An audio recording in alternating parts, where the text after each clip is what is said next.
আপনি কি জানেন ইহুদি আর বনি ইসরায়েল এক নয়? তাদের ঘিরে আছে এক অজানা ইতিহাস জানতে আমাদের যেতে হবে প্রায় 4000 বছর আগের দিকে। তখনকার মেসোপটেমিয়া অঞ্চলে জন্ম নেন এক মহান ব্যক্তি, হযরত ইব্রাহিম আলাইহিসসালাম। তাকে বলা হয় আব্রাহামিক ধর্মগুলোর পিতা, যেমন ইসলাম, খ্রিস্টান ও ইহুদি ধর্ম। এই তিনটি প্রধান ধর্মই তাকে মেনে চলে। কিন্তু সমস্যাটি এখানে, ধর্ম আর জাতি।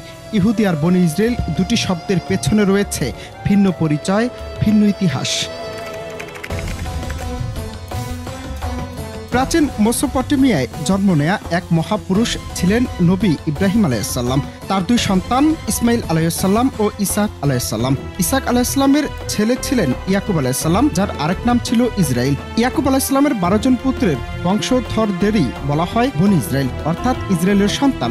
এখানেই শুরু হয় এক জাতির পরিচয়, যারা পরবর্তীতে পৃথিবীর ইতিহাসে ব্যাপক প্রভাব ফেলে।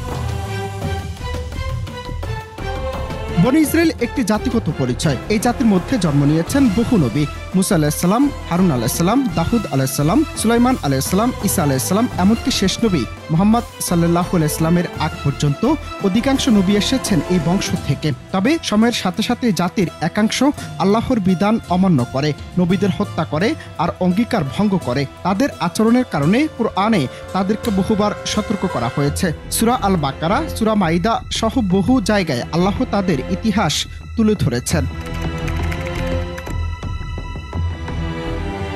ইহুদি শব্দটি এসেছে ইয়াকুব আলাইহিসসালামের পুত্র ইহুদা বা জুদাহ থেকে, যারা এই গোত্রে জন্ম নিয়েছে এবং মুসা আলাইহিসসালামের আনা ধর্ম তাওরাতকে অনুসরণ করেছে। তারা পরিচিত হয় ইহুদি নামে। এই ধর্মকে বলা হয় ইহুদিবাদ। তবে সময়ের পরিবর্তনে অনেক ইহুদি নবী ঈসা আলাইহিসসালামকে অস্বীকার করে এবং পরবর্তীতে নবী মুহাম্মদ সাল্লাল্লাহু আলাইহি ওয়াসাল্লামের আগমনের পরও সত্য গ্রহণ করেনি। ইহুদিরা মূলত একটি জাতি বা ধর্মীয় জনগোষ্ঠী, যারা ইসরায়েল জাতির অন্তর্গত এবং জাতিগতভাবে ইহুদি ধর্মের অনুসারী। এখানেই আসে প্রধান পার্থক্য।